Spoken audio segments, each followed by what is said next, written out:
মাধ্যমিক বোর্ড প্রথম হয়েছেন কোচবিহার থেকে চন্দ্রচূড় সেন, রামভোলা হাই স্কুলের ছাত্র। পাশাপাশি দক্ষিণ চব্বিশ পরগনা নরেন্দ্রপুর মাধ্যমিকের মেধা তালিকায় আবারও জয় জয়কার নরেন্দ্রপুর রামকৃষ্ণ মিশরের। প্রথম 10-এ এবার জায়গা করে নিয়েছে স্কুলের 6 পরীক্ষার্থী। আবাসিক বিদ্যালয়ে নিয়মানুবর্তিতা স্কুলের পরীক্ষার্থীদের সাফল্যের অন্যতম কারণ বলে জানান প্রধান শিক্ষক স্বামী ইষ্টেশানন্দ। পাশাপাশি তার দাবি, স্কুলের ছাত্রদের মোবাইল ব্যবহার থেকে বিরত রাখা হয়, সেটাও সাফল্যের কারণ বলে তিনি মনে করেন।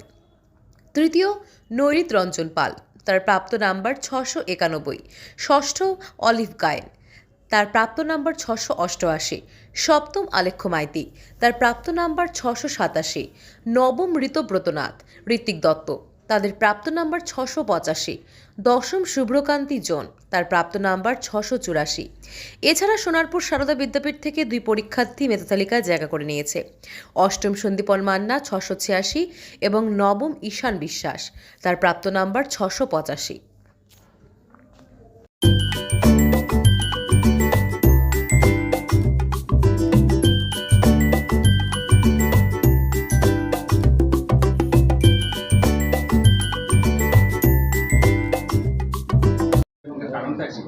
আমরা সাফল্যে খুশি।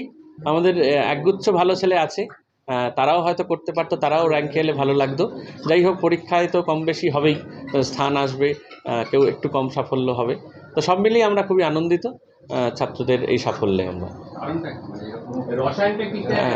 যে কথাটা আমি প্রায় প্রত্যেকবারই বলে থাকি যে রসায়ন নরেন্দ্রপুর অন্যান্য স্কুলের থেকে আলাদা, যেটি একটি সম্পূর্ণ আবাসিক বিদ্যালয়।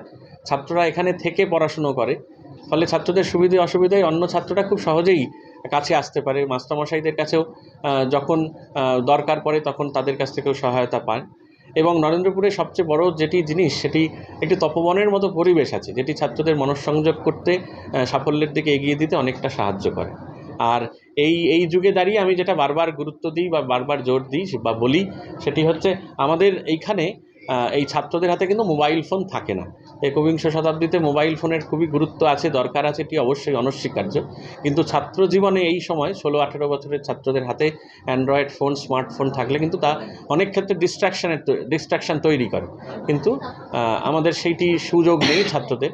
ফলে ছাত্রদের নিরবিচ্ছিন্ন পড়াশুনো করার, একসাথে বেড়ে ওঠার এবং পড়াশুনোটাকে একসঙ্গে সবাই মিলে সবাই অপরকে সাহায্য করে এগিয়ে যাওয়ার সুযোগ থাকে। সে কারণেই নিশ্চয়ই আমাদের সবার সাফল্য, মানে আমার রান্নাঘরের কর্মী থেকে আরম্ভ করে আমাদের মাস্টারমশাই যারা হস্টেল দেখেন, ভবন শিক্ষক, অন্যান্য সন্ন্যাসী মহারাজ যারা আছেন, সবার একসঙ্গে, সবার যৌথ প্রয়াসেই এই সাফল্য আমাদের প্রত্যেকবার আসে।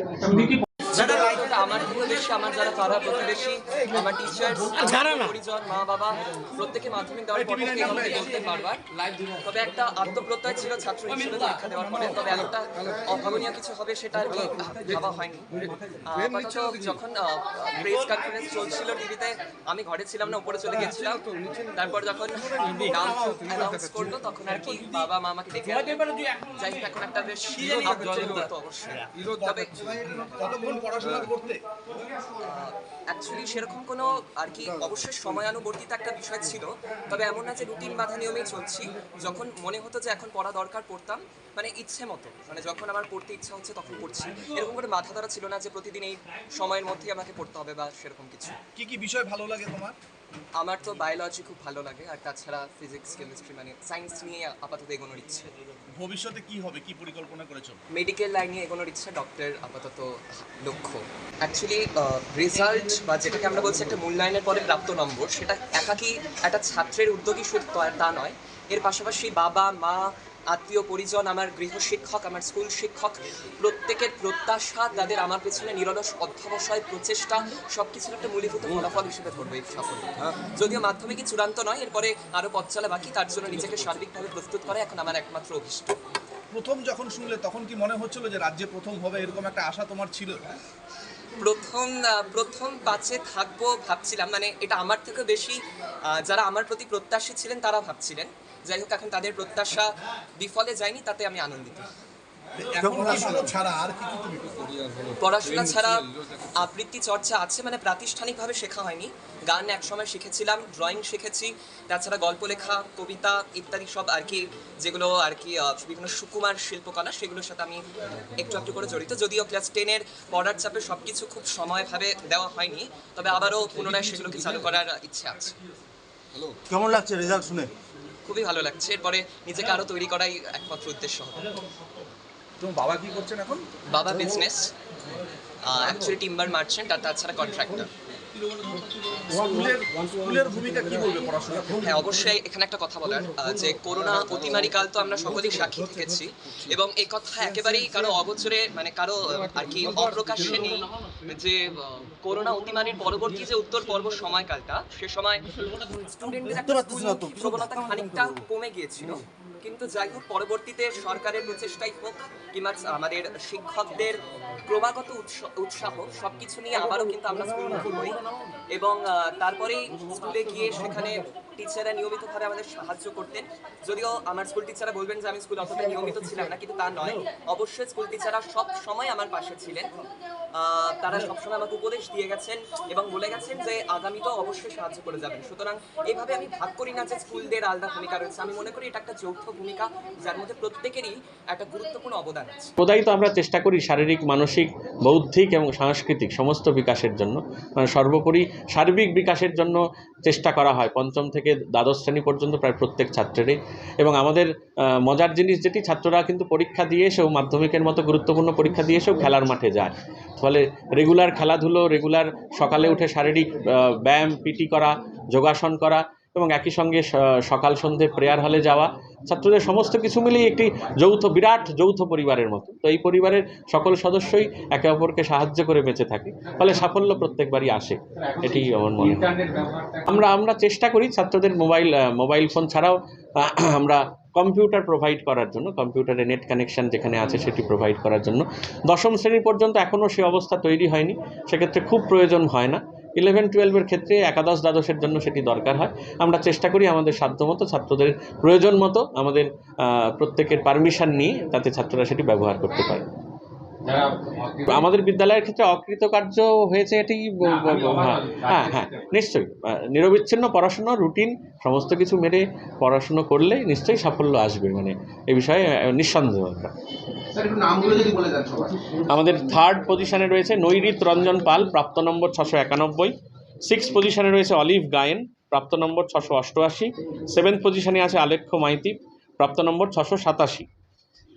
নবম স্থানে দুজন ছাত্র রয়েছে বিদ্যালয়ের, ঋতব্রত নাথ এবং ঋত্বিক দত্ত, 685 ওদের প্রাপ্ত নম্বর। এবং দশম স্থানে আছে আমাদের বিদ্যালয়ের শুভ্রকান্তি জানা, 684। মোট 6 জন 1 থেকে 10-এর মধ্যে রয়েছে মেধা তালিকায়। ঘন্টা 6 ঘন্টাও পেতাম না, 5.5 ঘন্টা এরকম পেতাম। টেস্টের পর হয়তো সময়টা আর একটু বেড়েছিল, তো মোটামুটি আমাদের সেলফ স্টাডির উপর জোরটা দেওয়া হয়, সেই সেলফ স্টাডির জন্যই এরকম রেজাল্ট। পড়াশোনার ছাড়া গল্পের বই পড়তাম, গান বাজনা করতাম, এরকম। মোবাইল তো এখানে একদমই নেই, মোবাইলের কোনো ব্যবহারই এখানে নেই সম্পূর্ণ, মানে বা টিউটোরিয়ালেরও সেরকম ব্যবস্থা আছে, মূলত স্কুলের স্যারদের কাছে, আর সেলফ স্টাডিটাই মেন। খেলাধুলা তো আছে, রোজই বিকেলবেলা খেলাটা মাস্ট আমাদের। এবার তো আমি 691 বোধ হয়, ঠিক 691।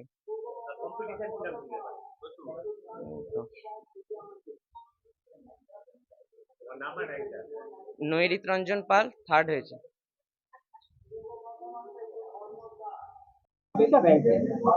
ঋতব্রত নাথ 685 9th হয়েছে। কেমন লাগছে? অবশ্যই ভালো লাগছে, বেশ চিন্তিত অবস্থাতেই ছিলাম। পরীক্ষা ভালোই হয়েছিল, কিন্তু র্যাঙ্কটা তো মানে সবাই চায়, কিন্তু পাওয়া তো বেশ কঠিন, তো পেয়ে ভালো লাগছে। এই ক্রেডিট অবশ্যই নরেন্দ্রপুরে, প্রত্যেককে। নরেন্দ্রপুরে আমাদের যে আবাসিক জীবনযাপন, সেখানে আমাদের যে ভবন শিক্ষকরা, আমি পারলে নামও করবো, আশিসদা থেকে শুরু করে আমাদের অনেকে গাইড করেছেন। আমাদের টিচাররাও সর্বক্ষেত্রে আমাদেরকে গাইড করেছেন, যে কোনো রকম প্রশ্ন বা যে কোনো রকম ভাবে আমাদের সবসময় সাহায্যের হাত বাড়িয়ে দিয়েছেন। তো এই সাফল্য নরেন্দ্রপুরে হাতছাড়া কোনো মতেই সম্ভব ছিল না। নরেন্দ্রপুরে প্রত্যেকে যারা জড়িত, শিক্ষক, অশিক্ষক, যারাই হোক, প্রত্যেককেই আমি আমার সশ্রদ্ধ প্রণাম জানাই।